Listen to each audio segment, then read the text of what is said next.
আসসালামু আলাইকুম, কেমন আছেন সবাই? আশা করি ভালোই আছেন। টেক হুজুর ইউটিউব চ্যানেলের পক্ষ থেকে আমি জাকির হোসেন আছি আপনাদের সাথে। আজকে আপনাদের দেখাতে চাই ১৫,০০০ টাকার মধ্যে একটি বেস্ট স্মার্টফোন, মানে যারা ক্যামেরা বেসড একটা সেট চাচ্ছেন যে আমার ক্যামেরাটা সবথেকে ভালো হওয়া লাগবে। আমার মনে হয় যে এই বাজেটের মধ্যে এই ফোনের ক্যামেরা এবং সামগ্রিক সবকিছু যদি দেখতে চান তাহলে এই ফোনটি কিন্তু ভালো হতে পারে। তো স্যামসাংয়ের A03 এই ফোনে দেওয়া হয়েছে ৪৬৪ র্যাম এবং রম। তো প্রাইস অনুযায়ী ফোনটি কেমন হবে, ফোনটি সম্পর্কে বিস্তারিত জানার জন্য সম্পূর্ণ ভিডিওটি দেখুন। আর আপনি যদি আমাদের চ্যানেলের নতুন দর্শক হয়ে থাকেন অবশ্যই চ্যানেলটি সাবস্ক্রাইব করে আমাদের সাথেই থাকুন। তো চলুন আজকের ভিডিও শুরু করা যাক।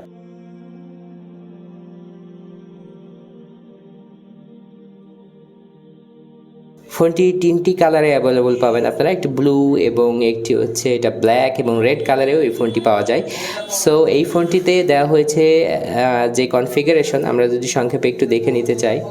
দেখতে পাচ্ছেন স্যামসাং A03, এখানে 4GB এবং 64GB, মানে 4GB র্যাম এবং 64GB ফোন স্টোরেজ। এখানে দেখতে পাচ্ছেন 6.5 ইঞ্চি HD প্লাস ডিসপ্লে দেওয়া হয়েছে এবং ডুয়াল ক্যামেরা পিছনে থাকছে। একটি হচ্ছে 48 মেগাপিক্সেলের মেন ক্যামেরা, যেটা এই প্রাইজের মধ্যে খুব কম ফোনেই দেওয়া আছে, এবং এখানে থাকছে 2 মেগাপিক্সেলের মানে রেয়ার ক্যামেরার সাথে একটি ডেপথ সেন্সর দেওয়া থাকবে, এবং সামনে ফ্রন্ট ক্যামেরা হিসেবে দেওয়া হয়েছে 5 মেগাপিক্সেলের একটি ক্যামেরা।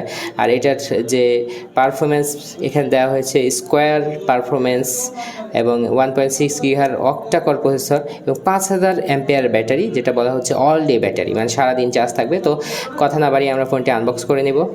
বক্সটি খুলে নিলে দেখতে পাচ্ছেন মেন সেটটি আমরা পেয়ে যাচ্ছি, এবং সেটটি সরালেই শুধুমাত্র 3টি জিনিস এখানে আছে: সিম ইজেকশন পিন এবং চার্জিং অ্যাডাপ্টার, সাথে থাকছে কেবল। আর কোনো কিছুই কিন্তু এখানে পাচ্ছেন না। ভিতরে থাকছে একটি ওয়ারেন্টি কার্ড, যার মাধ্যমে 1 বছরের ওয়ারেন্টি পেয়ে যাবেন স্যামসাংয়ের কাছ থেকে। আমরা এইটার ব্ল্যাক কালার ভেরিয়েন্টটি খুললাম, দেখতে পাচ্ছেন যে ব্ল্যাক কালার বেশ মানে গর্জিয়াস ব্ল্যাক। তো আমরা ফোনটি চালু করে নিব।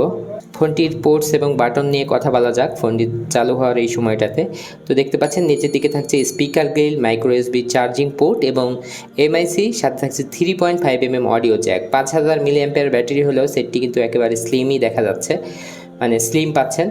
আর এত দামি একটি ফোনে 15,500 টাকার পাচ্ছেন 4GB 64GB, এবং দুইটি ভেরিয়েন্টে এই ফোনটি পাওয়া যায়। একটা হচ্ছে 13,000 টাকা, একটা হচ্ছে 15,000 টাকা। সো এই ফোনটি যেহেতু 464, 15,000 টাকার মধ্যে স্যামসাং একটি বেস্ট ফোন আপনাদের অফার করছে। শুধুমাত্র আমার কাছে মনে হয়েছে ফিঙ্গারপ্রিন্ট সেন্সর এই ফোনটিতে দেওয়া উচিত ছিল।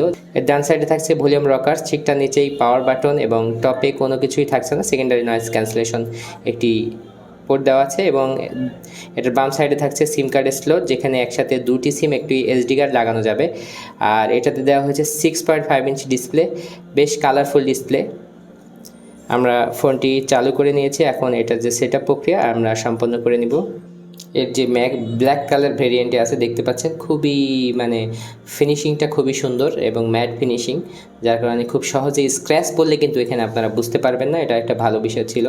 এবং এটার পিছনে যে IMEI নাম্বার সম্বলিত একটি স্টিকার আছে। আর নিচের দিকে আসলেই দেখতে পাচ্ছেন স্যামসাংয়ের ব্র্যান্ডিং, স্যামসাং লেখাটি কিছুটা চিকচিকি ভাব আছে পেছনের দিকে, খুবই হালকা। আর ক্যামেরা প্যাটার্নটি আমার কাছে বেশ ভালো লেগেছে, কারণ এখানে নিচেরটি হচ্ছে 48 মেগাপিক্সেলের মেন সেন্সর, সাথে থাকছে এখানে একটি 2 মেগাপিক্সেলের ক্যামেরা, এবং এখানে থাকছে একটি ফ্ল্যাশের অবস্থান, যেটার ফ্ল্যাশ কোয়ালিটি কিন্তু খুবই ভালো হয়ে থাকে, আপনারা জানেন স্যামসাংয়ের। ফোনটি চালু হয়ে গেছে, দেখতে পাচ্ছেন এটার ইউজার ইন্টারফেস। আর আপনারা তো জানেনই স্যামসাংয়ের ইউজার ইন্টারফেস ওয়ার্ল্ডে 1 নাম্বার। আর মানে পরিচালনা পদ্ধতির দিক থেকে স্যামসাংয়ের যে UI এটা দেওয়া হয়েছে One UI। সো এই ইউআইটা কিন্তু ওয়ার্ল্ডে 1 নাম্বার, অনেক ভালো একটি UI দেওয়া হয়েছে, কারণ মূলত স্যামসাংয়ের যে সফটওয়্যার অপটিমাইজেশন এবং এটার যে পরিচালনা পদ্ধতি এটা অনেক ভালো। সফটওয়্যার ইনফরমেশনে আপনারা দেখতে পাচ্ছেন যে এটা Android 11 আছে, তবে আপডেট এসেছে, এটা কিন্তু সরাসরি আপডেট নিয়ে নেবে। এটা Android 12-এ রান হচ্ছে এখন বর্তমানে। আর UI যেটা আছে এটা 3.1। তো এটা দেখলেন, এটা সফটওয়্যার, এবং 4GB র্যামের সাথে 64GB ফোন স্টোরেজ দেওয়া হয়েছে এই ফোনটিতে। আর ডিসপ্লের ক্ষেত্রে এটা HD ডিসপ্লে, এটা অ্যামোলেড ডিসপ্লে না। এই অ্যামোলেড ডিসপ্লে হলে এই ফোনের প্রাইস আরও অনেক বেশি হয়ে যেত বর্তমান প্রাইস অনুযায়ী। দেখতে পাচ্ছেন এটার ক্যামেরা, আসলে ক্যামেরা এখানে দেখানোর মতো, ইনডোরে দেখানোর মতো তেমন কিছু নেই। অবশ্যই প্রাইস অনুযায়ী 48 মেগাপিক্সেল ক্যামেরা অনেক ভালো হবে, এটা আপনারা বুঝতেই পাচ্ছেন। আসলে আমিও সেটা দেখতে পাচ্ছি, যে আশা করা যায় যে ক্যামেরা ফোন হিসাবে এটা আপনারা অনায়াসে নিয়ে নিতে পারেন। এবং এখানে কিন্তু সব রকমের গেমই মোটামুটি আর কি চালাতে পারবেন আপনারা। পাবজিও যদি খেলতে চান সেক্ষেত্রেও চলবে, এবং এটার যে সাউন্ড কোয়ালিটি বেশ ভালো।